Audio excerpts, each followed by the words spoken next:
UN Water to officially launch the SDG 6 Global Acceleration Framework. This framework will raise the ambition, commitment, and action to deliver the promise that we gave to save water and sanitation for all by 2030.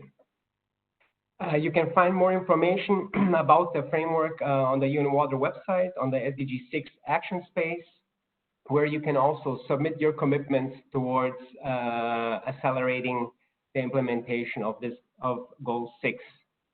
Before we start, some small technical issues for you to consider. We recommend for a best viewing experience to choose the side-by-side option view, which you can find on the upper right corner of the WebEx platform. If you choose the middle icon, you will see side-by-side, so you can see the presentation and the speaker at the same time. Feel free to also use the chat box for any comments or questions. You can select the chat box at the taskbar below on the screen, where you can also see the participants. On that chat box, you will also hopefully have seen that we have posted the agenda for this event and the Global Acceleration Framework link, as well as other links where the recording will be made available after our session. If you use Twitter, please follow us on the Twitter account of UN Water and help us spread the messages coming out of this event using the hashtags SDG6 on track, !HLPF, and global goals. So without further ado, I would like to give the floor now to Mr. Liu Zhenmin, the United Nations Undersecretary General for Economic and Social Affairs, who will co-chair this event together with Mr. Gilbert Hongbo, IFAD President, for his welcome remarks. Mr. Liu, the floor is yours. Thank you, Nicola. Good morning, good afternoon, and good evening to all. Excellencies, distinguished colleagues and partners, ladies and gentlemen. Thank you for joining us at this special event to officially launch the SDG 6 Global Acceleration Framework.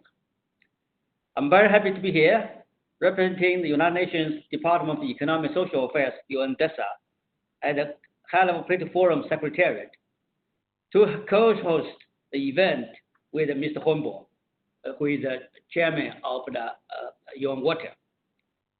Special events have a distinct profile during the High-Level Political Forum. They have more visibility, more high-level participation, and draw the attention of a larger audience. And this is what we need right now in order to accelerate action on SDG 6, which aims to ensure availability and sustainable management of water and sanitation for all. A central objective of this event is to show a unified UN system in support of the SDG 6 Global Acceleration Framework. We also wish to draw commitments and high-level support from different stakeholders, including member states, civil society, and the private sector. This is a key opportunity to shape the political agenda in support of SDG 6 as we move towards major UN events on water, such as the PGA's high-level event in 2021 and the 2023 UN Water Decade Conference. Ladies and gentlemen, the SDG 6 Global Acceleration Framework is a direct response of the UN system to the Secretary General's call for a decade of action to deliver the Sustainable Development Goals. Indeed, accelerated action is needed now more than ever to put the world on track to realize the goals and their targets by 2030. We are all well aware that under the current rate of progress, we will not be able to achieve SDG 6. Moreover, the impacts of climate change and the COVID-19 crisis are jeopardizing the access of billions of people to safely manage drinking water, sanitation, and hygiene services. These are desperately needed to actually prevent the virus from spreading.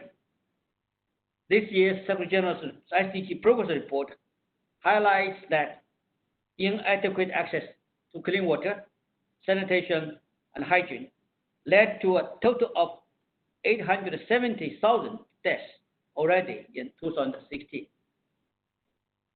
Now, colleagues, I think only 71% of the global population use safely managed drinking water, and just 45% use safely managed sanitation services. This leaves 2.2 billion people without safely managed drinking water and 4.2 billion without safely managed sanitation. The poorest and the most vulnerable are affected disproportionately, including women, children, elder persons, persons with disabilities, migrants, and refugees. Just imagine how hard a day in your life would be without access to these basic services, which billions lack for their entire life. The current COVID-19 crisis has further accentuated these inequalities and pushed the marginalized even closer to the edge. For this reason, we must step up our actions to realize the commitment we made 5 years ago when the 2030 Agenda for Sustainable Development was adopted. We must prioritize access to water and sanitation as fundamental services for people, not only for their health and to prevent infection by the COVID-19, but also for their livelihoods and prosperity. Indeed, access to quality education and decent jobs are also key to building society's capacity for recovery.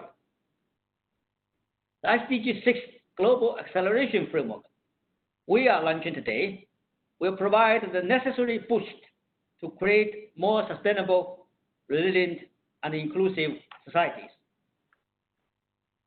Dear colleagues, for the implementation, multilateral cooperation will be essential. Harnessing the benefits of sharing data, information, and best practices is critical to implementing of effective and integrated national, regional, and international strategies. My department, DESA, is therefore proud to commit to the Global Acceleration Framework by supporting SDG 6 action space through the SDG Acceleration Action Platform, increasing our capacity building work on SDG 6 and providing the platform for annual high-level and multi-stakeholder moment to share progress on water and sanitation-related issues. I look forward to hearing from colleagues and partners today and in the near future on how they will contribute to accelerate progress towards SDG 6 in the coming 10 years. Distinguished colleagues and partners, only by raising ambition through strong political will and commitment at the highest level will we achieve SDG 6 and the 2030 Agenda for Sustainable Development. We count on you, all relevant actors and stakeholders, to scale up support and action. Dear colleagues, I now pass the floor to Mr. Gilbert Huombo, the Chair of the Water, for his remarks and to chair this session. Mr. Huombo, you have the floor. Thank you so much, Ambassador. Excellencies, ladies and gentlemen, dear colleagues, let me start by joining my voice to the one of USD Leo in welcoming you to this official launch of the SDG 6 Global Acceleration Framework. I also welcome the UN, our Secretary General, that will be with us later on, and representative from all sectors of society. It is so encouraging to see your commitment, your support, all of you that have registered and following us either in the panel or in the link that were provided. We have known for some time that SDG 6 is far off track. Global demand for water is rising, and water resources we know are becoming more polluted. This is why we were already working on the framework even before COVID. But this pandemic has clearly revealed the results of inaction. Chronic underfunding has left the poor more vulnerable than ever, with a first line of defense against the virus missing for billions of people globally. And when I mean first line, I mean water. In January, SD Gutierrez launched the Decade of Action to deliver the SDG by 2030, and this call to action rings even louder today. Water and sanitation must be a key component of our global COVID response. We have in front of us a unique opportunity to build back better. Today, you will hear about new ways of working together that the framework will introduce. In particular, I would like to highlight three key components. First, the framework increases the focus on concrete country support as part of the UN reform, and this has not been possible before. So today, through a reshaped resident coordinator system and a new generation of UN country teams, we will be able to provide access to expertise, technical assistance, and advocacy and support. Second, the framework will also improve coordination in delivering results for water and sanitation. There is a clear commitment of all the UN agency principals, I'm sure of that. And thirdly, the framework introduced an annual moment for high-level stock-taking to discuss the progress and share lessons learned and best practice.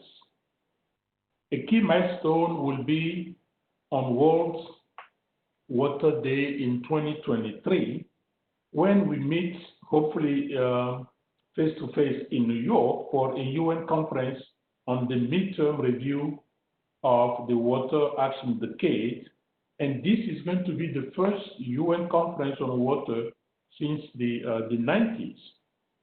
So ladies and gentlemen, dear colleagues, we meet today at a time of urgency, a time of action. We just cannot accept to continue waiting and waiting. Let us use the framework to together tackle our challenge and deliver as one. So I thank you so much for your attention, and I would like to welcome His Excellency Ambassador Tijani Mohamed Ban, the President of the General Assembly, who will be providing us with his opening remark. Excellency Ambassador, you have the floor, please. Excellencies, distinguished delegates, ladies and gentlemen, let me begin by thanking the co-chairs for giving me the opportunity to express my support to the renewed international commitment for SDG 6. I would like to congratulate all the UN agencies, particularly UN Water, on the successful launch of SDG 6 Global Accelerated Framework. We all know water is life, yet COVID-19 has added a whole new life to its value. Hand washing remains a key part of the response to stop the spread of the virus. Sadly, over 2 billion people in our world do not have access to hand washing facilities at home, and another 1 billion get it only intermittently. Even before the pandemic, access to water was recognized as key to sustainable development, so vividly expressed in the 2030 Agenda. On one hand, human health and productivity require safe drinking water and sanitation. On the other, water resource allocation, management, and sustainability remain vital to unlocking the full potential of the global economy, including in the agricultural sector, which is the mainstay of many developing countries. We must prioritize domestic and subsistence needs. It's not possible to eradicate poverty without ensuring clean water accessibility for human needs. Excellencies, water security is crucial for maintaining peace among households, communities, and in fact, even nations. Almost 60% of fresh water flows through over 250 water basins distributed between 148 countries. Given the fragmented distribution, the only way we can manage the global water resources efficiently is through multilateral cooperation. The goal to provide safe and affordable drinking water for all by 2030 will remain elusive without harmony and synergy in our actions and policies relating to water. We have seen the fruits of the world's collective wisdom in the form of the SDGs, which for the first time set the targets and indicators for hygiene. In the implementation phase, we need a similar commitment from the international community. Currently, the low and middle income countries lose over 800,000 people every year due to poor water sanitation and hygiene facilities. Although open defecation has sharply declined in recent decades, the challenge still persists. To leave no one behind, let us focus on those who still remain deprived of such basic sanitation facilities. As population surge and temperatures rise, the stress on water and sanitation infrastructure is exacerbating. In many regions, drought is escalating water scarcity, triggering the vicious cycle of land degradation and economic deprivation of vulnerable communities. Luckily, we have the solutions and technologies to overcome the challenges.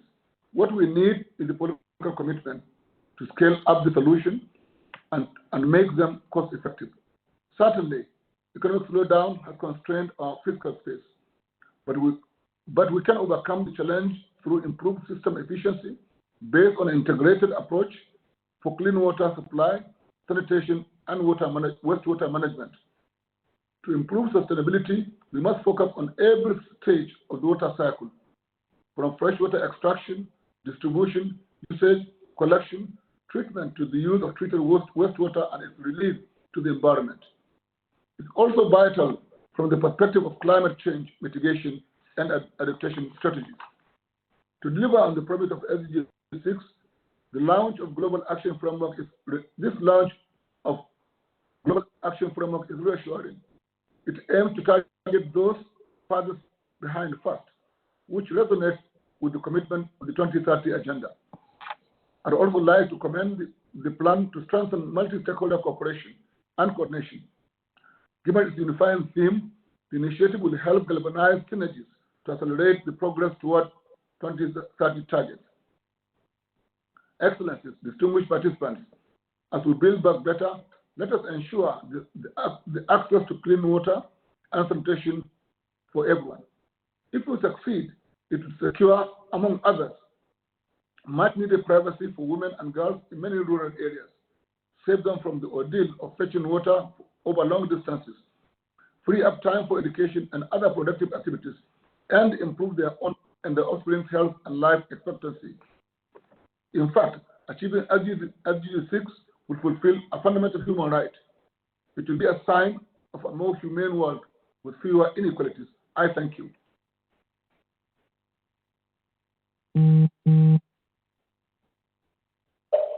I thank the President of the General Assembly, His Excellency Tijani Mohammed Ban. Thank you so much for your support and encouraging words to us. Now, I would like to move to the next session and welcome my Chief Executive's colleagues. Please, before giving the floor, bear with me that I need to remind all of us what our teams have agreed that we will do every effort to contain our intervention within 3 minutes, please. With that, let me welcome Akim Steiner. Akim, you have the floor, please. Thank you, Gilbert, to our dear PGA, Excellencies, ladies and gentlemen, dear colleagues, a good morning, a good afternoon to you.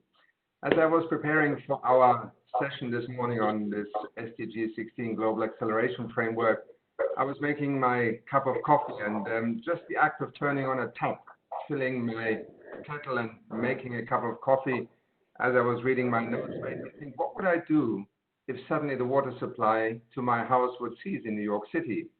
We take it for granted in so many parts of the world, and yet half of humanity does not have access to clean water in their homes. And the importance of clean water has been brought into sharp relief, as you already alluded to, by COVID-19. And I think one of the great tragedies of the last few weeks is that we have yet again seen how inequality in access to basic services and supplies of clean water or food has created such a differential impact on communities also.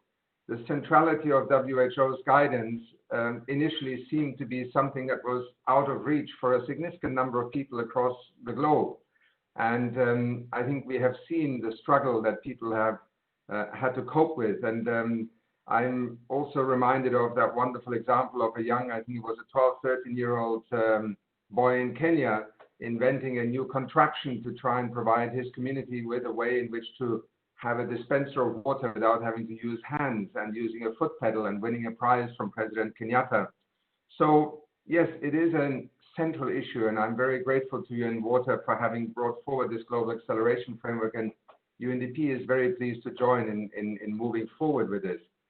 I do not need to remind you, because our PGA just spoke to it, and so did my colleague Liu Jimin and Yu Zhenbei, that in trying to move SDG 6 forward, we also embedded in the larger context of the Sustainable Development Goals. As always, an SDG homes in on a particular issue that needs to be solved, but very often the linkages to others are very clear, whether it is SDG 1 and poverty, probably the most defining one that is inextricably linked also to achieving SDG 6, but also SDG 16 and governance, because water and access to water and who has water and who has not and at what price is very much an issue of governance.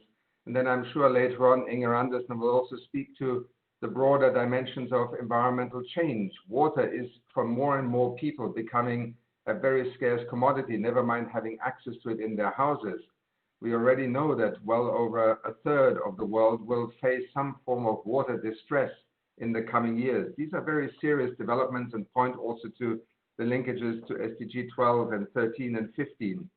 This is where I see also the contribution of UNDP to this accelerator framework, hopefully bringing additional value. It is, first of all, linking to the governance frameworks, because how governments, how public service providers, local authorities are able to look at who needs water, what are the policies that are needed, what is transparency also in the provision of water services is critical. And just in the last few weeks, I have learned about examples that speak to the very immediacy of this also. Our work in the Maldives, for example, helping to bring safe and reliable water service to over 100,000 people on the country's outer islands, or with the Comoros to revise water codes for the equitable use of water and protection of water resources, both done with the support of the Green Climate Fund. Since we only have a couple of minutes, I will stop here and simply say that we are very pleased and proud to be part of this effort. We welcome the Global Acceleration Framework. We thank UN Water. And above all, let us take this moment as one in which we also realize that the immediacy of COVID-19 is one dimension of a larger challenge, which is building forward better. And certainly this acceleration framework is a great illustration of that. Thank you so much. Thank you so much, Akim, and thank you for highlighting the role that UNDP is and expected to play in this nexus between the different SDGs from poverty to governance, climate change, and others. Thank you so much, Akim. Now I would like to give the floor to the Director General of UNESCO. Audrey, I believe you're there. You have the floor, please. Merci beaucoup. Merci Gilbert. Excellency, dear friends from the UN family, as I speak from UNESCO, I'll start with a verse of poetry, but I'll hold on in 3 minutes, I promise. The American poet Thoreau said that wrote that the life in us is like the water in the river. And we can translate that to today and to be more down to earth on our SDGs. And you mentioned and you said how much all the SDGs are linked to our action on water, be it poverty, health, gender equality, and of course, environment. And one of the main issues in this respect is unequal access to water. This was the message of the World Water Development Report that was published during the COVID-19 pandemic from the UN Water family, which recalled that 2.2 billion people lacked access to drinking water, and with an issue particularly severe in Africa, with 1/3 of the population impacted. And this situation is likely to be exacerbated by climate change, which was the special focus of the report this year. So during the crisis, during the COVID-19, UNESCO tried to strengthen its training modules on water education and hygiene with a series of webinars. We've also launched, during the crisis in April, a solar water disinfection technique for rural communities in Africa in partnership with the African Union. But this is just during the crisis. But more generally, what we know is, as it's been said, the COVID did not create water inequalities, it amplified them. And this is why, above our responses to the emergency, we're trying to strengthen our long-term actions on water. I'd like to mention a very important program, the Intergovernmental Hydrological Program, IHP, which will embark on a new operational phase with 193 member states that covers scientific cooperation, research, water resource monitoring and management, and water education. And this new phase of the program will, I think, or can play or contribute to the SDG 6 Global Acceleration Framework. More generally, through our centers, through our university chairs on water, through the work that we do on the recommendation for open science, for instance, that will be ready by 2021, we try to work on a daily basis to step up the circulation of knowledge and solutions. And we know that we cannot afford to do without multilateralism on water issue. We know that 60% of the world's fresh water flows cross national boundaries. So this is a case where multilateralism should go without saying, but we need to prove it. We need to achieve real results. And this is the goal of us here today. And UNESCO, through the full scope of its mandate, science, of course, but also education and culture, is fully committed to this goal within the UN family. So thank you very much for organizing this meeting today. Thanks, Gilbert. Over to you. Merci beaucoup, Audrey. Sincerely, let me, in the name of the UN Water colleagues, I would really like to express how grateful we are for the work that UNESCO is doing in the coordination role of the UN World Water reports.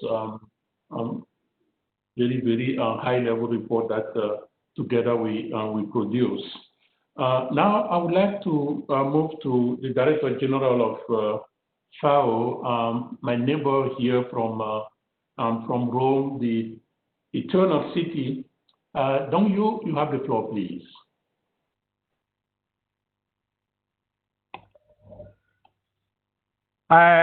Ladies, gentlemen, and excellencies, good afternoon. And I saw the Mr. Liu and so many friends on the screen. So the pandemic forced us to think over and revisit a lot of things. Water is one of the topics, which is the fundamental issues for agri-food system. As Akil mentioned, he realized that water is not the non-pay things.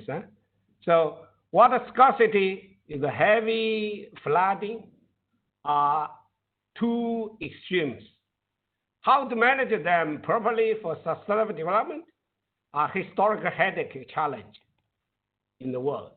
Water scarcity, climate change, and drought are main headers in our efforts to make our ecosystem resilient and sustainable. FAO is committed to support the members in their efforts of reaching target 6.4 of substantially increasing water use efficiency across all sectors and addressing water scarcity. We do so through a number of programs and initiatives by strengthening the methodology, development, and collection of water data and information. FAO Aquastate database is an important tool in supporting the countries in reducing water stress and increasing water use efficiency. By promoting ways to reduce water footprint through the crop water productivity, the FAO Water Productivity Open Access Portal, WAPO, strengthening members' digital capacity by providing near real-time and promote science data to help policymakers to make informed decisions on drought preparedness, while producing more nutritious food with less water. By securing access to quality water, especially for smallholder farmers, including women and children, farmers' smart irrigation and smart wash programs contribute to closing the gender gap while ensuring that water is sufficiently allocated, accessible, and the natural resource space protected. By strengthening members' water policies through the One Water, One Health program that recognize the intrinsic role of water in protecting human, animal, and eco health. Together with our government, research, and private program partners, and we will reduce agricultural water pollution while promoting water and neutrally recycling and safe use of the fit for purpose water. Under the Paris Agreement, 88% of the nationally determined contribution mentioned water-related measures in the adaptation plan. As a response, FAO Partnership Program Global Framework on Water Scarcity, or simply WASACH, accelerates joint action to cope with water scarcity, agriculture, and in changing climate. FAO is committed to action pillars of the global accession framework. And we will continue to work with our partners to build and enhance the human and institutional capacity in the water sector. We will do so through FAO New Hand-in-Hand initiative, an evidence-based country-led and country-owned initiative to accelerate agricultural transformation and sustainable rural development. The initiative provides government investment partners with the necessary tools to identify key opportunities for innovation, investment, and transformation action. Together, as one UN, we can bring real change at the country level, accelerate achieving SDGs. Without water, without the interactive civilization. You can count on FAO to be your partner in this. Thank you. Over to you, my friend, Humboldt, Mr. Humboldt. Thank you so much, Dong Yu, particularly highlighting the linkage that we know very well between water and agriculture and the role that you play in the data collection and analysis. I'm also particularly glad that you highlighted the peculiarity for the smallholders and the gender gap that we have in those analysis. If Tedros is online, I would like to move to WHO and pass the floor now to the Director General of WHO. Tedros, please.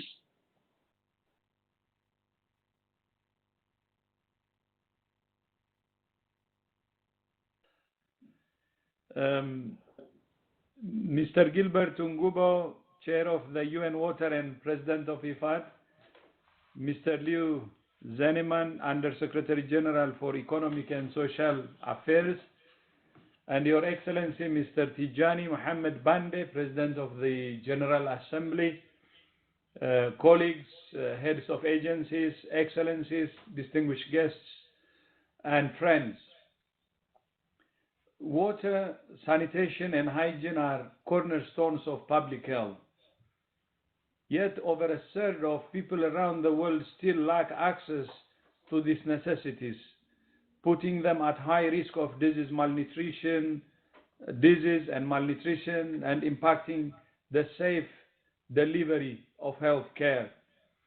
COVID-19 has underscored just how essential wash services are for living healthy lives.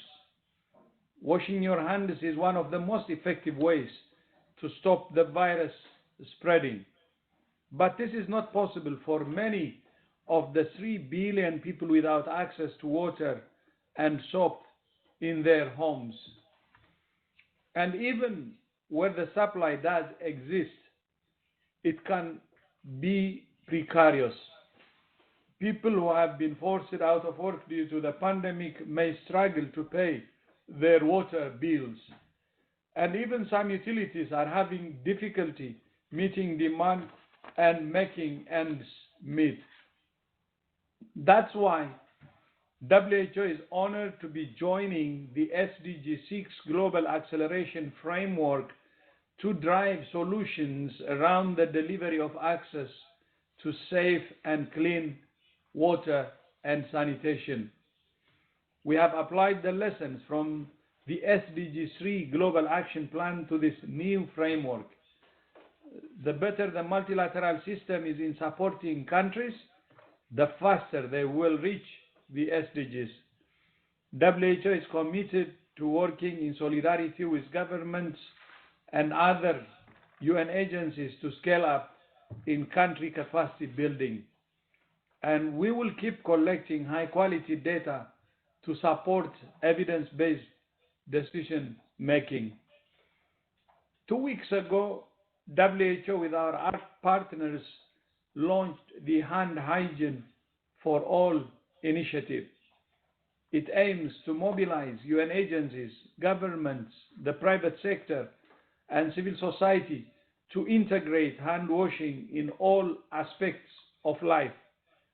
I'm confident the acceleration framework launched today will build on the campaign and other efforts to make hygiene and safe water a universal reality. I thank you. I thank you, Mr. Chair.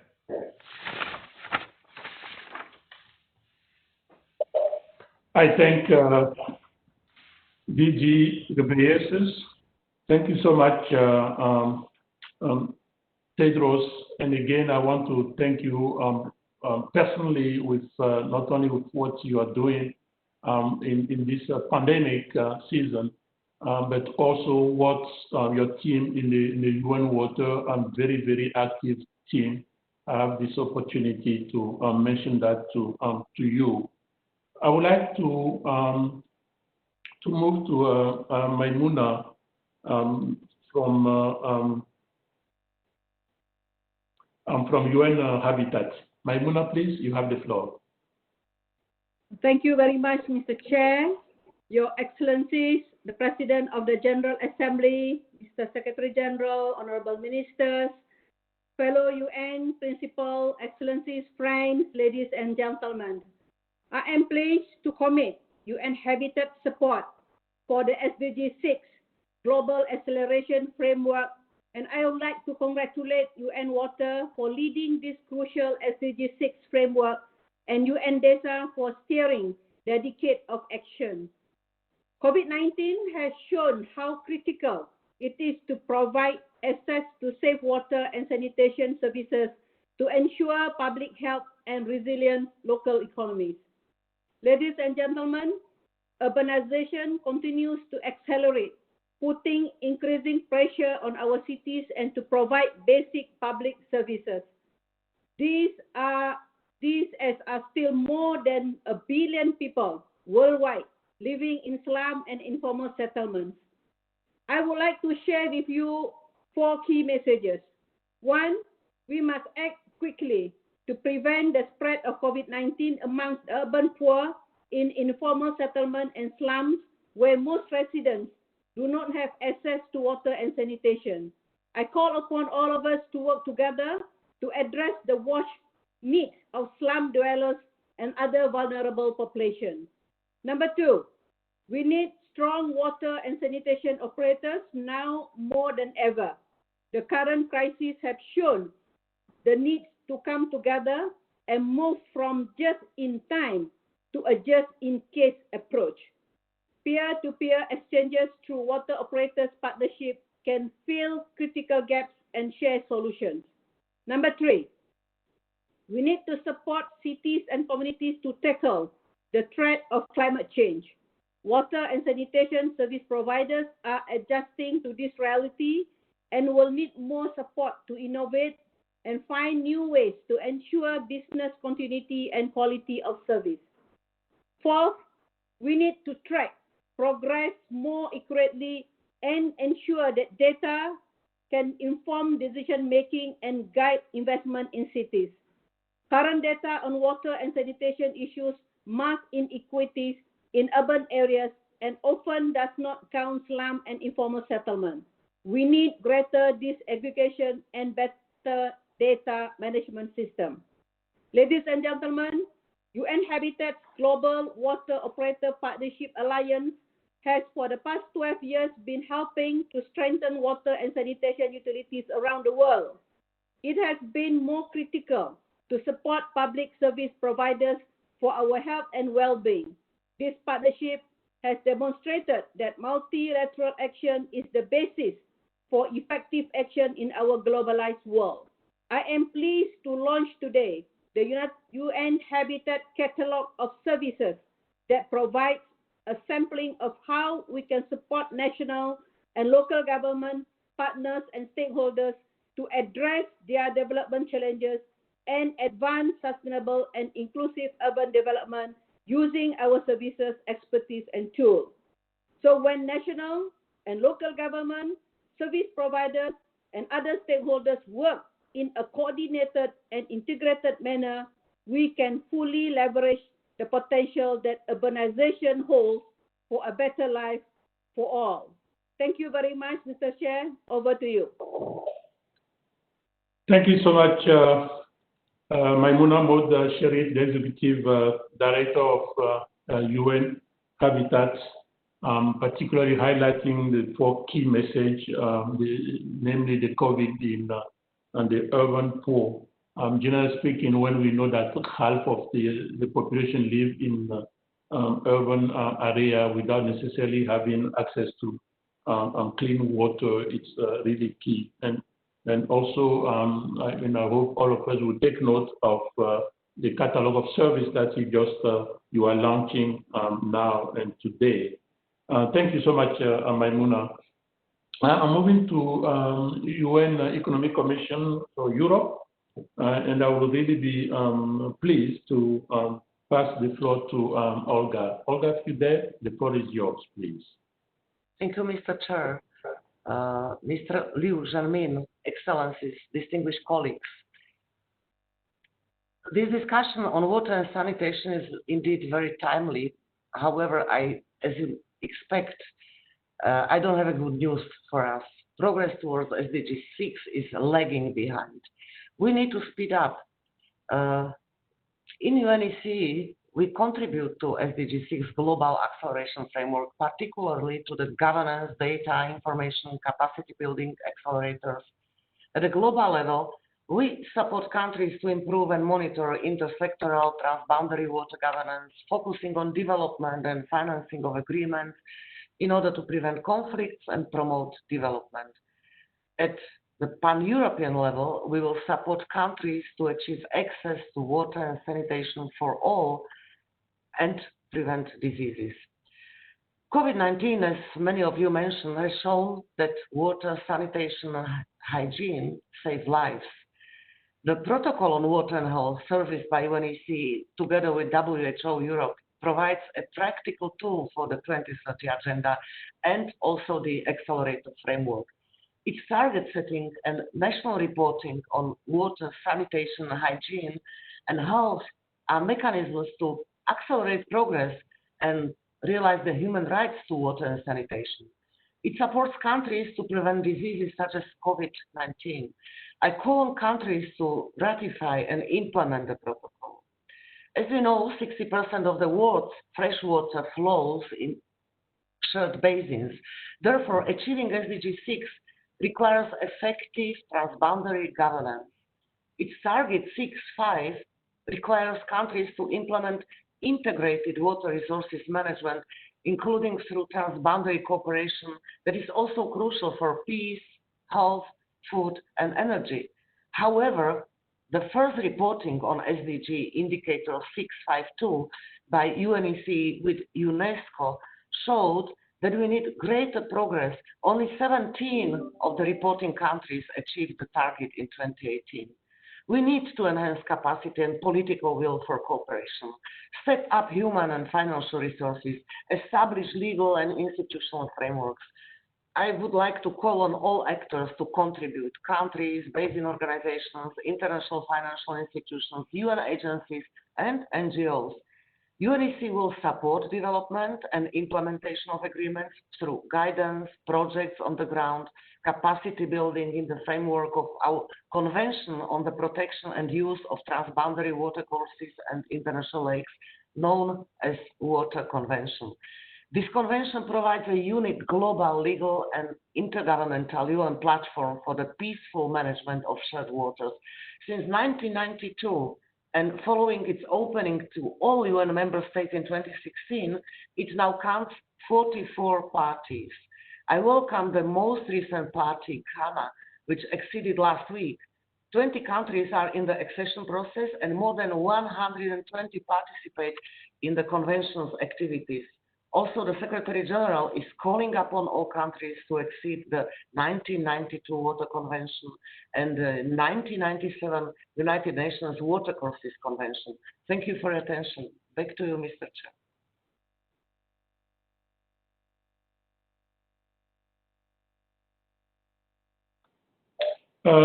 Thank you so much, Olga Irova, for your intervention.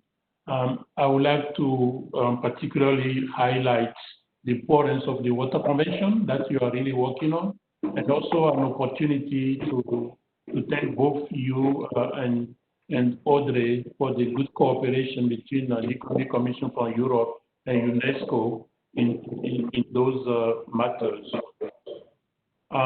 Please make sure that we all turn off our mic when we are not speaking. With this, I would like to welcome WMO, Professor Kallas, if you are there. The floor is yours, please. Thank you, Gilbert, and it's great to see so many colleagues and dear ambassadors and your excellencies. It's a pleasure to address you, and I'm happy to contribute to this event, and I'd like to thank DESA for organizing this event. As you know, WMO is a specialized agency on weather, climate, and water, and we are also operating global observing system for Earth observations consisting of weather, water, and climate parameters, and we are also contributing to ocean observing systems. And these real-time observations, they are basis of weather, climate, and water services as well, and we are in charge of that. And then we are also very much dealing with climate, and we are having climate reports, and we are also hosting IPCC here in Geneva. It's a little bit misleading to talk about global warming, which is often used in English-speaking countries, because the main impacts of climate change, they are felt through water. And during the past 10 years, we have seen 2 billion people suffering from flooding problems, and we have seen 1.5 billion people suffering from drought problems. And unfortunately, because of climate change, these events are becoming more frequent, and that's why we have to deal with those challenges. And when we talk about disasters, water is also a driver there, and we are dealing with the melting of the glaciers, lack of water. We are talking about flooding problems, drought problems, and also coastal inundation problems. And to be successful in climate adaptation disaster risk reduction, we have to pay attention to the water, the observing system of the water, and also related services and also related science. And besides water shortages for agriculture, energy, human life, and industry, we have to pay attention to the population growth. And for example, in Africa and the southern part of Asia, combination of water shortages and population growth, they are causing a special problem. And I would also, besides tackling the water challenge, it would be very much recommended to tackle the population growth problem. We have been working together with several of the colleagues who were speaking before me, and also a few governments and also development partners to build the Sustainable Development Goal 6 accelerator, water climate one. And I'd like to thank many of you colleagues for joining that. And I just heard that UNDP decided to join us also today. So thanks, Akim, for that. And our basic idea is to improve the water observing systems, enhance the service skills at the country level, and help countries to adapt to climate change and growing amount of disasters and the impacts on various sectors. And we are interested in launching this exercise next summer. We are preparing this consortium now, and we have several donor countries and development partners who are happy to contribute also financially. And the ultimate goal is to see action at the country level, not to organize big meetings nor produce tons of papers, but to really enhance the preparedness of the countries in this respect.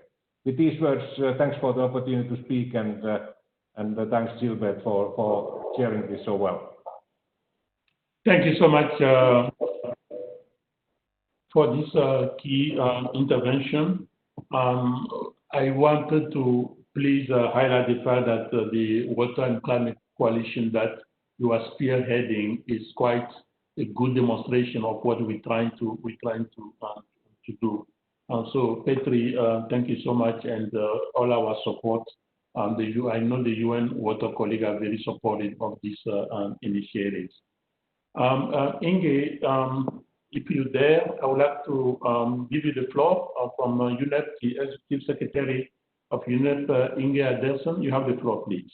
Thank you very much, Gilbert, and of course to His Excellency, President of the General Assembly, Mr. Tijani Mohamed Bande, for this event. Look, in the Botswana language, Setswana, it's worthwhile to know that the word for rain is pula, but pula also means blessing, and the national currency is called what? Pula, because rain is a blessing, and rain is and water is pula. So we need to understand that wealth that water brings to society. And to understand that, we need to have an understanding of the miracle of the hydrological cycle. This fact that it rains, precipitation, it evaporates from the lakes and the waters, it is filtered, there's transpiration in our ecosystems, and the whole thing cycles. But only about 1% of the surface of the world is actually fresh water. And so that cycle is not one that we can take for granted. It is engineered and supported by forests, by ecosystems, by the very functioning of the Earth system. So let us understand that water and water access is not something that is just about pipes. It is very much about safeguarding nature. That's what the Botswana people knew, and that's why they called it a blessing, and that's why we need to understand that water, nature, and humanity have to go hand in hand. And those watersheds, those last watersheds, are the factories, the water factories of the world. Those tropical forests are the water factories of the world. So therefore, we cannot drain our wetlands and cut down our forests indiscriminately and assume that that cycle will continue. And that leads me to an understanding that we need to have about the value that ecosystems have, that ecosystem valuation. No, it is not about putting dollar signs on trees, but it is about understanding that if we don't have those services that nature provides, we have nothing. So as we're now rolling out these stimulus packages, let us now consider not only, obviously, to use it for water supply and sanitation, it goes without saying, let us understand also that it needs to go into protecting the very essence of life itself, the regulating functions of life on Earth. And access to safe water is, of course, an essence here, whether we are talking malaria or cholera or typhoid fever, as Tedros has so eloquently said. A second point that I wanted to make is around how efficient, or may I say inefficient, we are about the water that we do use. Now, we need about 70% more or less of that water that we have, that fresh water goes into agriculture, and that's an important element. But let us understand that if food was a country, it would be the third largest emitter of greenhouse gases because of food waste. If food waste, was a country, it would come after the two highest emitters in terms of CO2. So all that water that we've used to produce all that food that we're throwing away or gets lost in the supply chain is essentially water, virtual water that is thrown right down the literal drain. And so whilst 821 million people go to bed hungry, we need to not only have equity in the way we produce our food, but we need to ensure that we do not waste so that we can deal with efficiency of water. And similarly, if I may say so, we need to take that right into SDG 12 and understand the massive amount of water that the productivity that we produce. To produce one vehicle, one car, 400,000 liters of water. To produce one hamburger, 2,400 liters of water. So let us understand then the pressure that our consumption patterns are putting of water. And so the efficiency with which we have to use it. Third, pollution.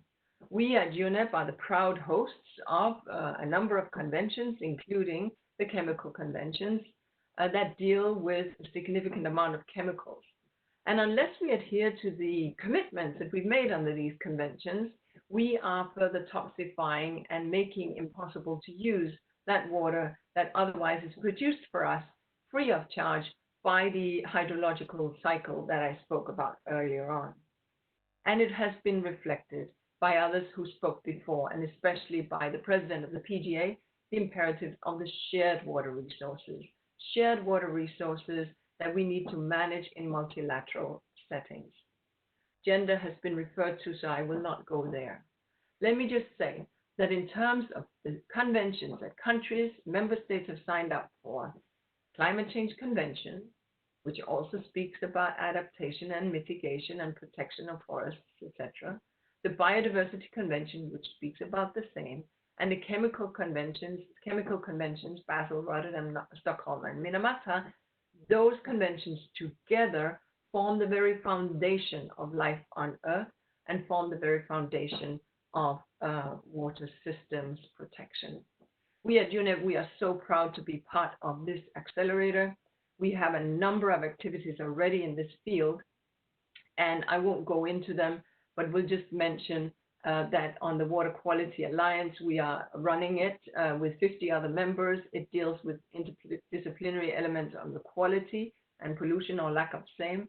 On freshwater work, we are working with Google, the European Commission's Joint Research Center, and obviously on IWRM, Integrated Water Resource Management, we're working with a whole host of partners. And we very much look forward to continue to working with everyone here, because what is clear, for SDG 6, it'll take us all shoulders at the wheel to get there. With that, Gilbert, let me thank you very much for excellent chairing and for good partnership. Back over to you. Thank you so much, Inge. Suffice for me to quote you in the nexus you established from water, nature, humanity. For me, it's really sum it up. And on behalf of the colleague from the UN Water, I also have to highlight the work that UNEP is doing in the integrated resource management, which is really key for, in addition to what you mentioned. Let us move to the High Commissioner for Human Rights. We understand that Michelle Bachelet could not be with us for a reason that we all know.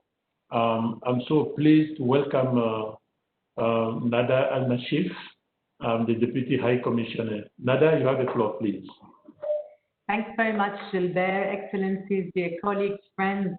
We welcome the launch of this framework in the 10th anniversary year of the General Assembly's formal recognition of the human rights to water and sanitation. Resolution 64/292 explicitly acknowledged that clean drinking water and sanitation are rights in themselves and that they are essential to the realization of all other human rights. Today, SDG 6 enshrines those rights as a core commitment of Agenda 2030. But we've already heard that we are not on track to achieve Agenda 2030, and the COVID-19 pandemic is pushing us even further back from those aspirational outcomes.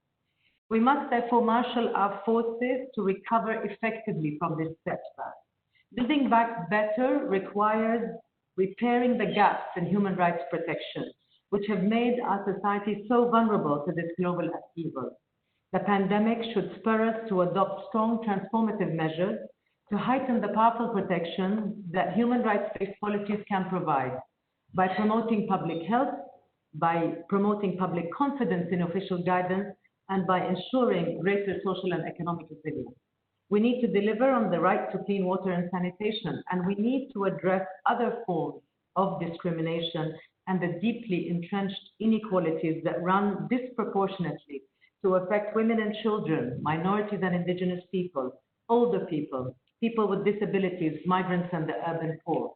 These are all inextricably linked to systemic weaknesses and underinvestment in the water and sanitation sector, as well as in education, health, and other relevant areas.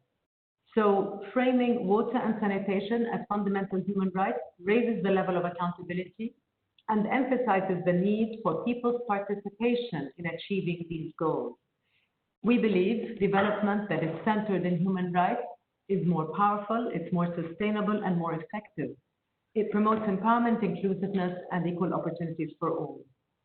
Our office is committed to the goals of better coordination, more streamlined support, and strategic collaboration to make the human rights to water and sanitation a reality. Thank you very much. Thank you so much, Nada. And I have to say that this 10th anniversary that you referred to should be an opportunity for us to really highlight the nexus between water and the inequalities that you clearly highlighted. Thank you, Nada, and very, very pleased to see you after a while. I don't know if we now want to move to UNICEF. I believe Henrietta cannot be with us because she's having her global management meeting at the same time, and that was planned way before. So she insisted to send us a video message. So I would like colleagues to please play the message we have from Henrietta.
I thank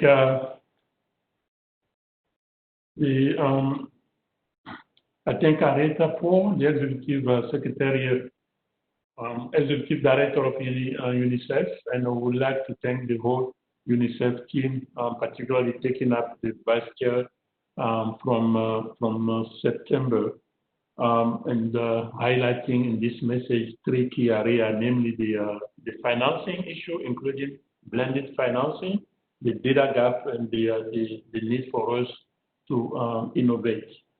Thank you, UNICEF. Thank you, Arietta. I'm moving to the World Bank, represented today by Jennifer Sarah, the Global Director of Water Global Practice. Sarah, you have the floor, please. Thank you. On behalf of the World Bank Group and its President, David Malpass, I sincerely thank the President of the General Assembly, UN Water, and UNDESA for convening this very important event. We have been absolutely delighted to work hand in hand with our UN colleagues to actively design this SDG 6 acceleration framework to achieve results faster and at scale. All of us have now witnessed how the COVID-19 pandemic has exposed major gaps in water access, with an existing water crisis worsened as utilities struggle to withstand the financial and operational shocks caused by the pandemic. Mandated free water, although important, reduces revenues while supply chains are at risk, and we have seen utilities' cost recovery cut in half in the first few months of the pandemic. And yet, to sustain the gains of the past and put countries back on track for the SDGs, the time to act is now. When COVID-19 emerged as a global threat, the World Bank Group responded with the largest and fastest crisis response in its history. Emergency health response operations have now reached more than 100 countries, home to 70% of the world's population. And in partnership with WHO, UNICEF, and the SWA, among others, we have ensured the inclusion of WASH in healthcare facilities and COVID hotspots, promoting hand hygiene and hand washing, and support to utilities as part of this initial response. And these projects are part of the World Bank Group's broader pledge to make available up to $160 billion in financing to help countries prevent and mitigate the impacts of COVID-19. Our global trust funds are mobilized. The Global Water Security and Sanitation Program is supporting governments and partners to design large-scale programs to crowd in domestic and international investment to build back more inclusively and greener, while the 2030 Water Resources Group is working through its public-private civil society platforms to address water quality and efficiency through circular economy approaches and innovative technologies and financing mechanisms. Our work, our joint work, all of us together, is now more important than ever. Water isn't just for hand washing. It is needed to deliver all of the other SDGs. Girls and boys cannot attend school without water and sanitation. Farmers cannot produce food without water. Firms cannot provide jobs without water, and our precious ecosystems cannot survive without water, as so eloquently explained by Inger. And finally, we cannot adapt to the impacts of climate change, of floods and droughts, without measuring, managing, valuing, and sharing water better, a key recommendation from the High-Level Panel on Water and the Global Commission on Adaptation. Business as usual WASH doesn't work anymore. Recovery from COVID-19 is an opportunity to build back better the water sector, prevent future pandemics, and achieve the SDGs. For that, the World Bank will work closely with governments and development partners to make water a priority and take a holistic, long-term view to improving sector policy and performance. As we remain focused on helping translate our global commitment to this very important SDG 6 accelerator into tangible actions at the country level as part of the UN Action Decade and the next World Water Forum. We are privileged to work closely with all of you to deliver water for people, water for production, and water for the planet. Thank you. Thank you so much, Sarah, for highlighting not only the work that the World Bank is doing, but also your commitment in doing so. And thank you also for your contribution in working with the UN system on those and other related SDG matters. Ladies and gentlemen, Excellencies, this concludes this session. And I would like to thank all of you again, including my chief executive's colleagues. You will certainly agree with me that the commitment and unity shown by the UN family will be instrumental in tackling the crisis and the challenges that we are highlighting. I'm also quite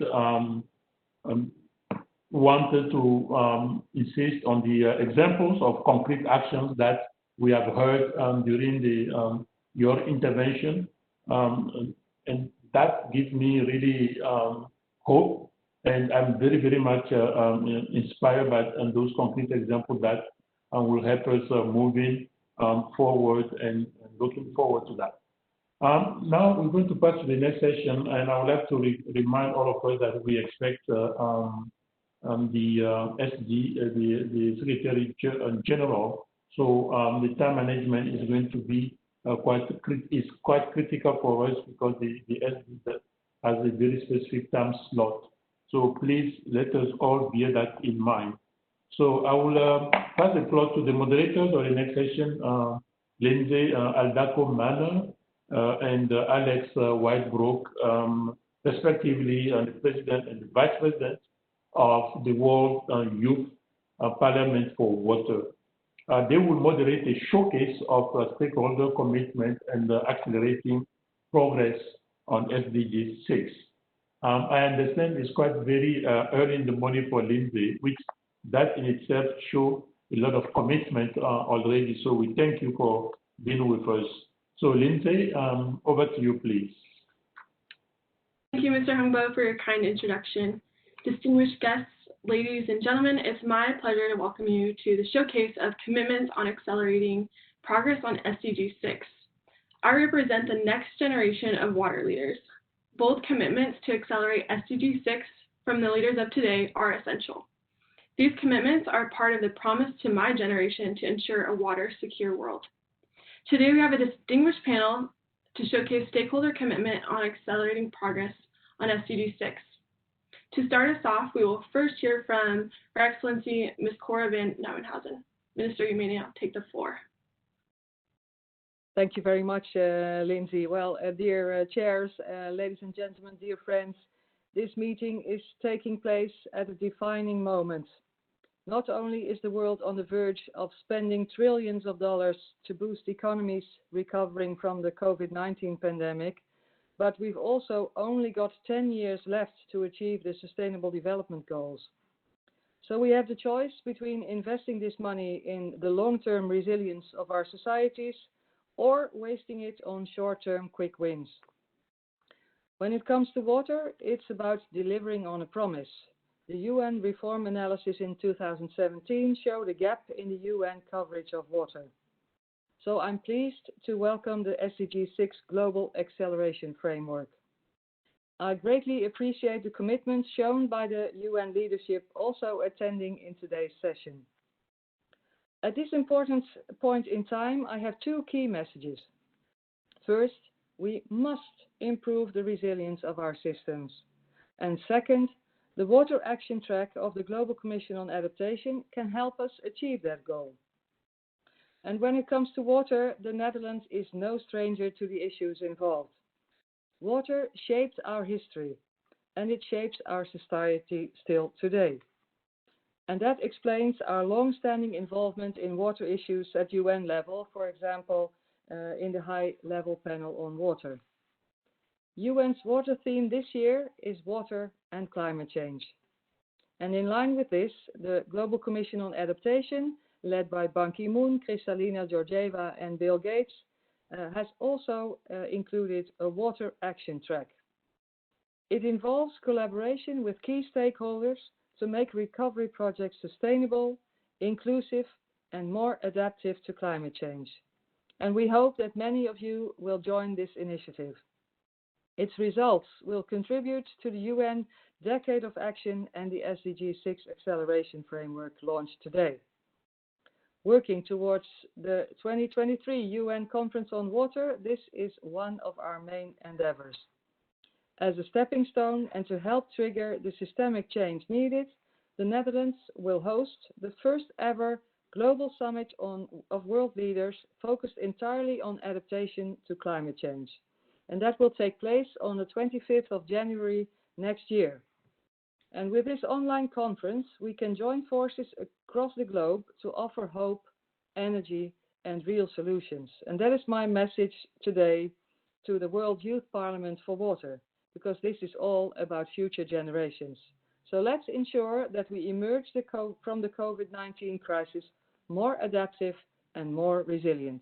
Thank you very much. And I'd like to thank Inger Anderson from the previous session for her explanation of the word Pula. I'm sure we will all never forget about that anymore. Thank you very much.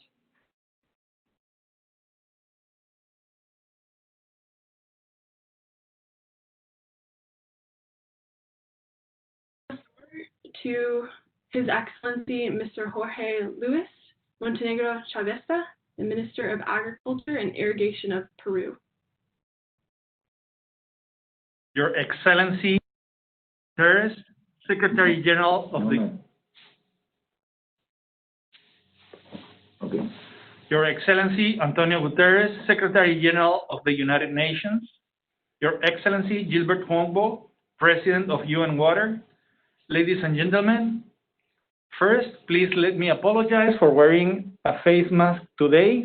It is mandatory to use them during the pandemic of COVID-19 in Peru, and we're struggling to get out of this epidemic in our country. Access to water and sanitation are essential services against COVID-19 to preserve the health of millions of people.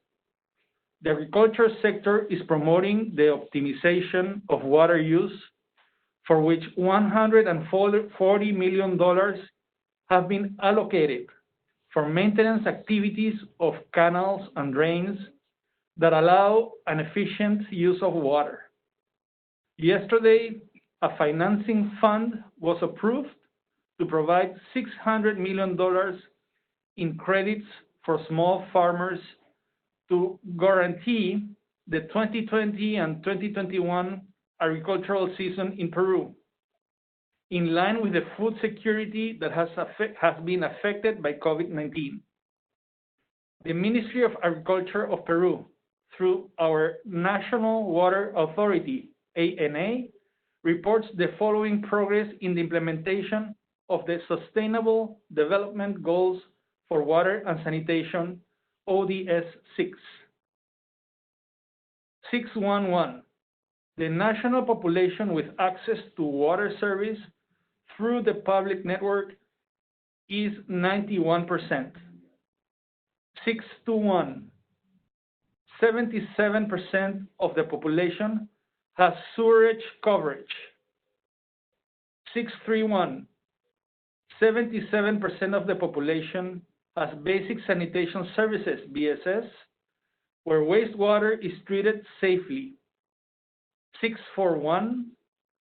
The water extracted from natural sources by all economic sectors represents $8,900 per cubic meter. 642. The pressure of the demand for fresh water is 2 cubic meters per 1 cubic meter of water source supply. Water stress occurs mostly on the coast of Peru. 651.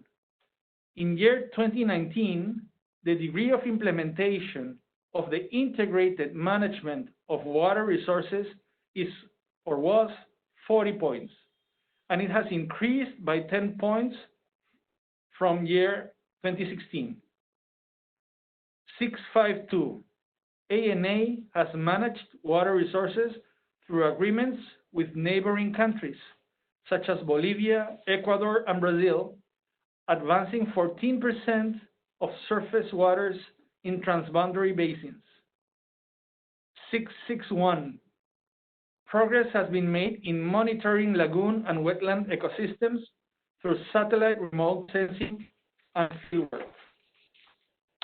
Moreover, we commit ourselves to accelerate the progress of SDG 6 in the following aspects: to implement and to monitor the SDG 6 at the institutional and multi-sectoral levels and at all three levels of government, national, regional, and local, to support the design of standards and procedures aligned with the use of sustainable water resources, maintaining the aquatic communities, Finally, to establish a technical multi-sectoral commission in order to promote the acceleration of SDG 6 in the institutions that comprise it.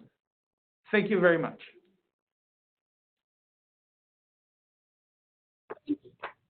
Thank you, Minister, for your commitments. Next, I would like to welcome to the floor Her Excellency Lindiwe Nonsibe Sisulu, Minister of Human Settlements, Water and Sanitation of South Africa. Minister, you may now have the floor.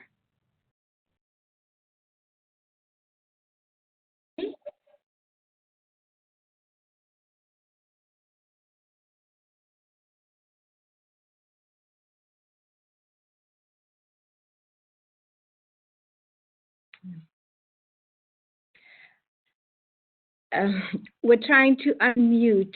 Can you hear me? No. Yeah, we hear you well. Okay, thank you very much. I'm sorry about that. Your Excellencies, Moderator, Secretaries General who were with us a little earlier, colleagues. My name is Lindiwe Sisulu and I am from South Africa. I'd like to indicate to you that we're finding ourselves in a very difficult situation, and we welcome this discussion that we have now.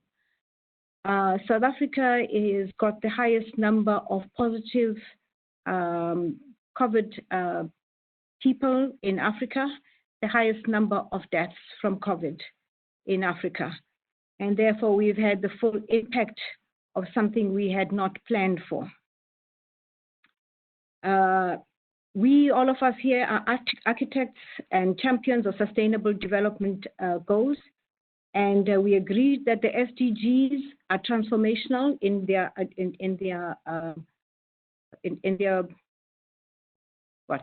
on our agenda, rather than an extension of the MDGs, and that they should be more robust to provide a blueprint for the future of the planet. When these SDGs were developed, little did the world foresee the crisis of the magnitude that has been presented by COVID-19. We have the full effect of that crisis in my country as we speak now. The pandemic reinvented the way that we had perceived water and imposed an urgent and unwitting agenda as a global means to respond to the devastating impact of this particular pandemic. We all acknowledge that the demand for water is rising, and this is happening at a time when the world is facing so many difficult climatic changes. The current pandemic we are all experiencing has indeed found us very wanting, in our country, extremely vulnerable, especially to those people who live in the most rural areas in my country. They remain very far behind what we have promised them, which is access to clean water. Like many countries, South Africa has made great strides in our commitment to the SDGs. For instance, since our independence, we have had a rise from 50% of all households with access to water and sanitation. We've now achieved 79% of that. From a base of 55% with reliable water, we've now achieved 88% in terms of water supply. While these are notable changes on paper, there are areas in our country that are very far behind and remain very much in the grip of apartheid architecture that we found here.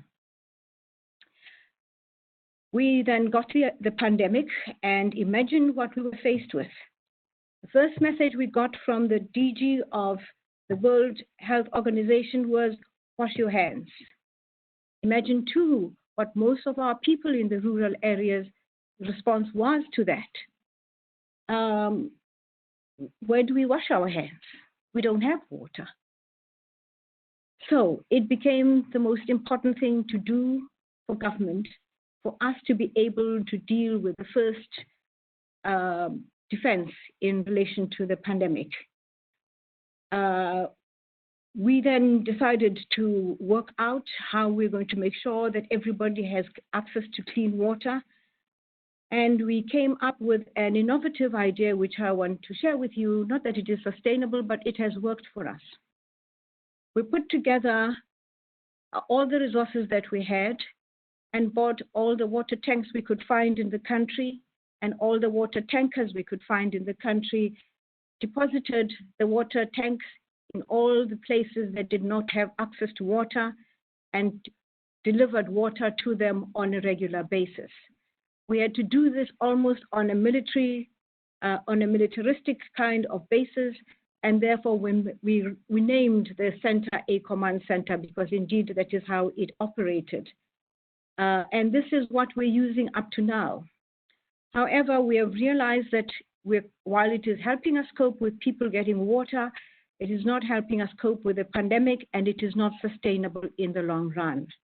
It is something that has worked for us, but we have to do much better than that in making sure that we live up to the demand that we have.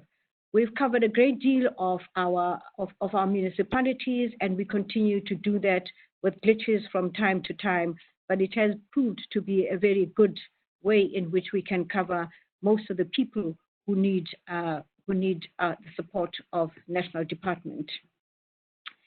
South Africa acknowledges the disruption of the plans that have been created in the implementation of the SDGs created by the pandemic, and at the same time welcomes the acceleration and enhancement that was presented by this crisis. And so for us, we had to find money somewhere. We put this aside to make sure that we can attend to water first. These funds will assist us to deal with the backlog that has been created by our history, and we're battling to cover all areas. We get our source of water from boreholes, from springs, and et cetera, and et cetera.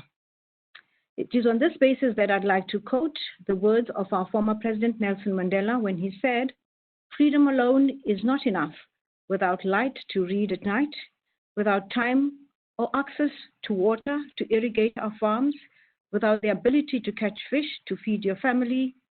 Madam Moderator, our founding president predicted today's challenges correctly. SDGs are about development and transformation, as well as restoration of dignity of people around the world. Confirming these wise words more so with our own history of deprivation and exclusion of the majority of its people. It is on this basis that South Africa adopted a human rights-based approach in the service delivery of these essential services, and also enshrined it in our constitution, which is what commits us to achieve the SDG targets. I'm glad to inform you that right now, in the last 6 months, we have developed a master plan, which we would like to share with you. We're very proud of it. And it is very much along the lines that we had committed ourselves to. We seek to create more jobs, eliminate poverty, reduce inequality, grow an inclusive economy by 2030. I could go on and on. We're truly grateful for the launch of the SDG Global Acceleration Framework as an instrument that provides us with a timely reminder not only of the past successes of our historical context, but more of the challenges of our future endeavors and the current situation we're in. The framework further provides a window of opportunity during which to accelerate the implementation of SDG 6 and serve as a call for all member states to embark on a new accelerated path towards a more sustainable delivery of water and sanitation. In conclusion, Moderator, very mindful of the time constraints, on behalf of the South African government and its people, I'd like to reiterate the commitment of my country to deliver on this transformative agenda. And lastly, allow me to leave you with one other quote from our notable President Mandela, which said, "A nation should not be judged by how it treats its highest citizens, but how it treats its lowest ones," unquote.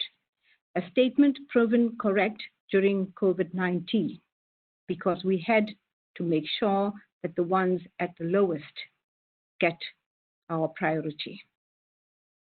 Thank you very much, Moderator. Thank you, Minister. That well, water is the of a person, and that's why we're here to accelerate SDG 6. Thank you very much for your commitments. Our next speaker will be His Excellency Minister Sirajuddin Muhyiddin, Minister of Foreign Affairs of Tajikistan. The minister will be joining us via video as he was needing to step out for urgent matters.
Thank you, Minister, for your commitments.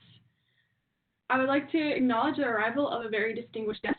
May I ask your indulgence as we adjust the agenda and now give the floor back to the UN Water Chair. Thank you so much, Lindsay. Excellency, dear colleague, our UN Secretary General Gutierrez has been on for some time, and you will understand that we don't want to abuse of his patience and knowing his agenda. So we will come back after his intervention and to Lindsay for the last two speakers that we have from the private sector buyers and from the CEO of Thirst. It is an honor and a great pleasure for me to welcome SG Gutierrez. Sir, you have the floor, please. Excellencies, colleagues, ladies and gentlemen, good morning good afternoon, good evening.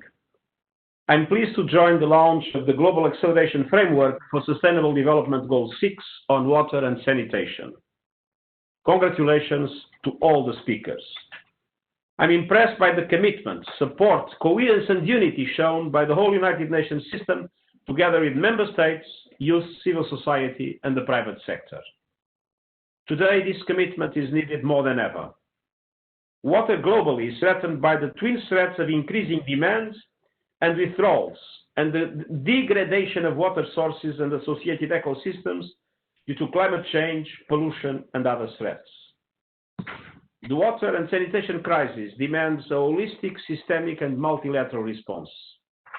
Water and sanitation cut across all three pillars of the United Nations: peace and security, human rights and development. They are integral to each. First, peace and security. As there are 280 water courses shared by 2 or more countries and about 60% of all aquifers are transboundary, the risks of water disputes provoking conflict over shared basins need to be addressed. Second, human rights. The right to safe drinking water was first recognized by the General Assembly and Human Rights Council as part of international law in 2010, followed by the human right to sanitation being explicitly recognized as a distinct right by the General Assembly in 2015. And finally, sustainable development. Water is required to deliver almost all other SDGs, from global health to food security, and it is essential for resilience to climate change. It is estimated that by 2040, 1 in 4 of the world's children under 18, some 600 million in all, will be living in areas of extremely high water stress. Today, Sustainable Development Goal 6 is badly off track. This is hindering progress on the 2030 agenda, the realization of human rights, and the achievement of peace and security around the world. Furthermore, we must remember that water and climate are inextricably linked through the hydrological cycle. Progress on SDG 6 will face deepening challenges as our climate continues to change. We are sadly reminded water and sanitation are also key to fighting the COVID-19 pandemic. And washing with soap is one of the most effective ways to limit the spread of COVID-19 and other infectious diseases. Yet 3 billion people around the world, 40% of the global population, lack basic hand washing facilities at home. We need resilient and sustainable water-related ecosystems and safe water supply and sanitation services to prevent and contain these and future pandemics. This is why I've decided to add a policy brief on this topic to capture our current learning and to offer policy advice. Dear friends, today I'm proud to see the launch of the Global Acceleration Framework in response to my call to mobilize for a decade of action to deliver the Sustainable Development Goals by 2030. I applaud my colleagues for making this happen. I'm particularly pleased to see the special focus on action at the country level and to see how the Global Acceleration Framework will serve the resident coordinators as part of the United Nations reform. The Global Acceleration Framework can improve global water and sanitation governance towards more sustainable management of water resources. It's driven by country demand while aligning the international community to strengthen country planning, implementation and knowledge sharing. Only through our coordinated action can we best serve member states and benefit all sectors of society. In a world that has entered a dangerous recession, coordination and alignment are more necessary than ever to target the use of our resources in the most efficient and impactful way. I'm also glad that the Global Acceleration Framework creates an annual multi-stakeholder moment to share lessons, knowledge, and good practices. This regular opportunity will help to keep up the pace through 2030. And I am confident that it will contribute to the discourse and provide valuable input to the Water Action Decade 2018-2028, and specifically to the high-level events in 2021 and 2023. A key milestone will be the World Water Day in 2023, when we will meet in New York for 3 days for what will be the first United Nations Conference on Water and Sanitation since the 70s. Dear colleagues, we are approaching the midpoint of the 2030 agenda, and we are fighting the worst pandemic in recent history. I urge all of us to take the opportunity to deliver on the Sustainable Development Promise made to all peoples in 2015. The framework being launched today will accelerate delivery of the Decade of Action through a coordinated and concerted focus on water and sanitation. I thank you for your attention, but most of all, I thank you for your determined action on water and sanitation. Thank you. Thank you so much, Secretary General Gutierrez, for your support and your words. Clearly, on behalf of the UN Water, not only the UN system agencies, as well as the World Bank and our partners, I would like really to make the promise to you here that we are so determined to make sure that this acceleration framework, we join forces to move the SDG agenda forward. Thank you so much for making the time to address us today. Thank you so much. Ladies and gentlemen, with this, I would like to go back to Lindsay to take the floor again for the, we have the speaker from Bayers and one from Thirst. Lindsay, back to you, please. Mr. Humbo, thank you for giving me back the floor. We will now resume our agenda, and I would like to welcome Mr. Matthias Brenninger, Senior Vice President of Public Affairs, Science and Sustainability of Bayer. Mr. Brenninger, we are all keen to hear your perspective from the private sector. Okay, thank you very much for having me, and Gilbert, good to see you from a distance again. I'm very honored to be here today. I think the first and most important thing the business community needs to do in order to contribute to a successful World Water Day in 2023 is to focus on disclosing how water is connected to their value chains. That for me is the key corrective lens to the water blindness that exists today. For Bayer, we have a almost 25% market share in the agriculture value chain. So if you think about it that way, almost 20% of all the global freshwater use is somehow touched by our value chain. And you can imagine that for us, investing in innovation that reduces the demand of water in agriculture is one of the key contributions that we as a company can make en route to 2023. Our R&D budget in agriculture is $2.5 billion. The top 50 companies in the world spend more than $300 billion in R&D. And think about what would be possible if we mobilized more of those R&D dollars to conserve and protect water resources. I also believe, and Inga made that point, we need a strong commitment of the business community to net zero deforestation. That is the precondition for us to maintain regional water cycles. Frankly speaking, rainforest is called rainforest for a reason. Without those forests, we won't have rain in the regions that are currently facing the challenges of deforestation. I also believe in 2023, the invisible hand of the market needs to turn blue.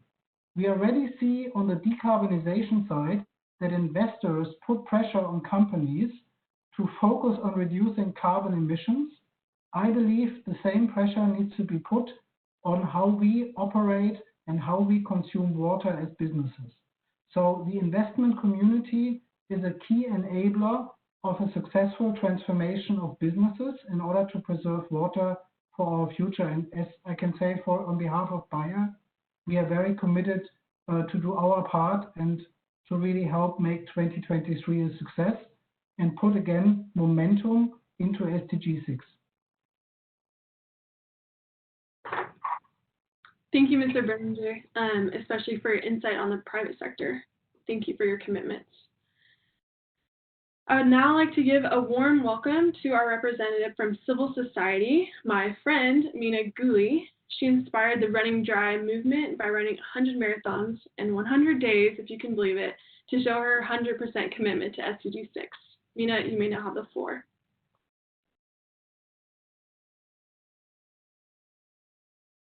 Body on the line, to not only bring awareness to our global water crisis, but to drive action to solve it. I have run thousands of kilometers across some of the harshest places in the world, from the deserts of Antarctica and the Atacama to the rivers of the Amazon and the Nile. I've met the people on the front lines of our water crisis, and I've witnessed firsthand the consequences of our water blindness. Through my work, I've mobilized citizens around the world to step up for change. Here's why.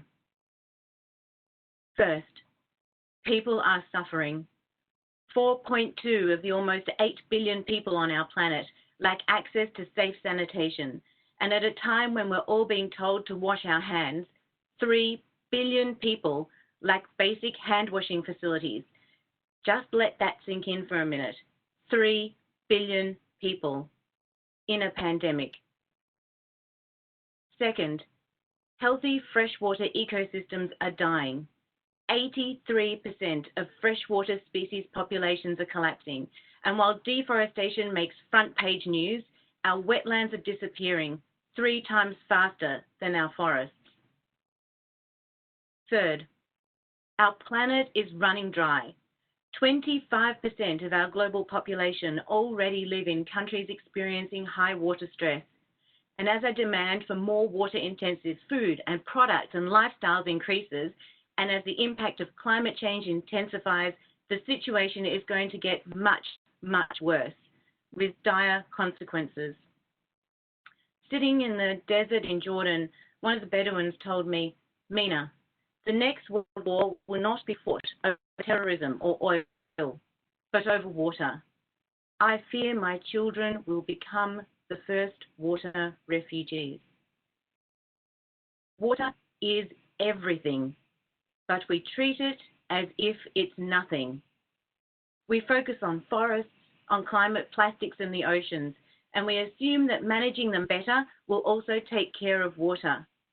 It hasn't, and it won't.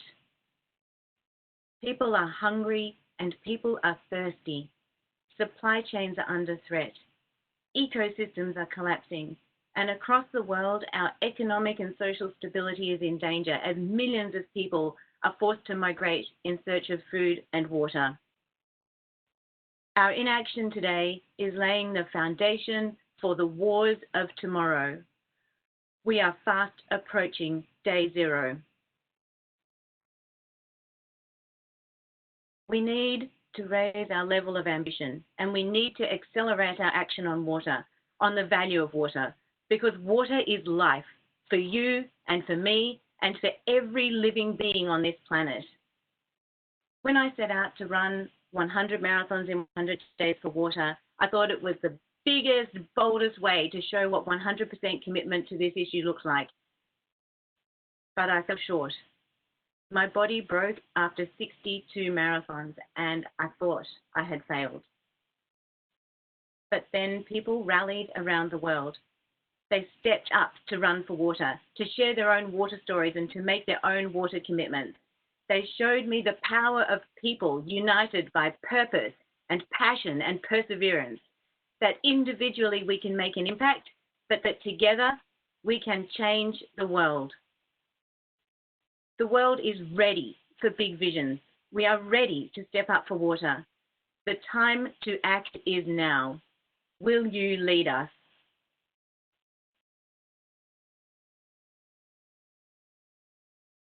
Thank you very much, Mina, for sharing your touching words and for your continued commitment to raising awareness, advocating for, and committing to the acceleration of SDG 6. The bold commitments of each distinguished panelist here today are the beginning of an accelerated progress towards achieving SDG 6. As the Global Acceleration Framework gets underway, young leaders and young professionals like Lindsay and I will be eager to see how the reinvigoration of concrete country support will work together with young people leading actions on the ground, often with the most vulnerable populations. Of course, the pandemic we're all living through has featured strongly in today's speeches. SDG 6 is far off track, but we've been called to action to build back better. The Secretary General highlighted his interest in increased country-level action. I'm sure we were all happy to see the many commitments on this level. The Netherlands is mobilizing action towards the Climate Adaptation Summit. Peru is increasing their technical knowledge and monitoring of SDG 6. South Africa highlighted the importance of finding innovative new ways to manage water supplies in light of the global pandemic and learning from each other. And Tajikistan brought forward the development of their national water strategy to achieve SDG 6. Our representative from the private sector highlighted the opportunity for investment in better water management. And of course, Mina reminded us how much of a human issue it is that we all face.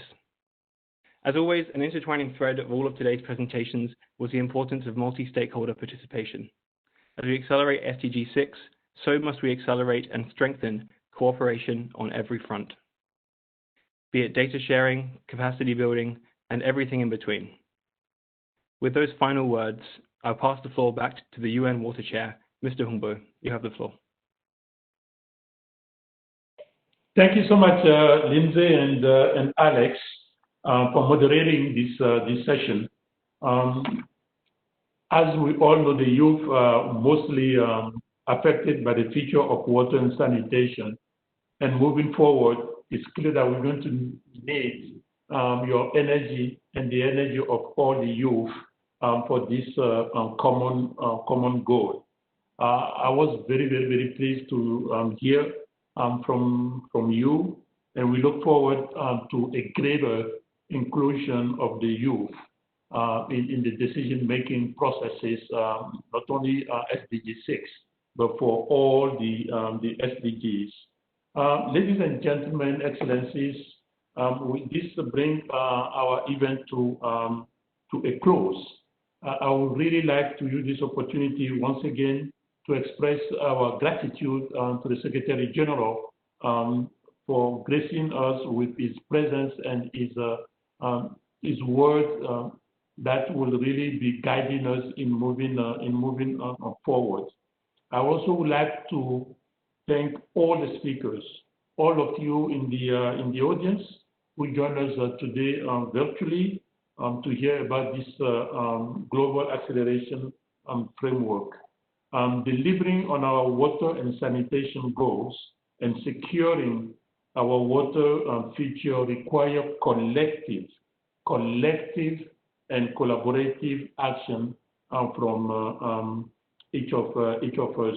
But just allow me in my last word is just to highlight what our last speaker, Mina, insisted in her closing remark. Ready, are we ready, being ready?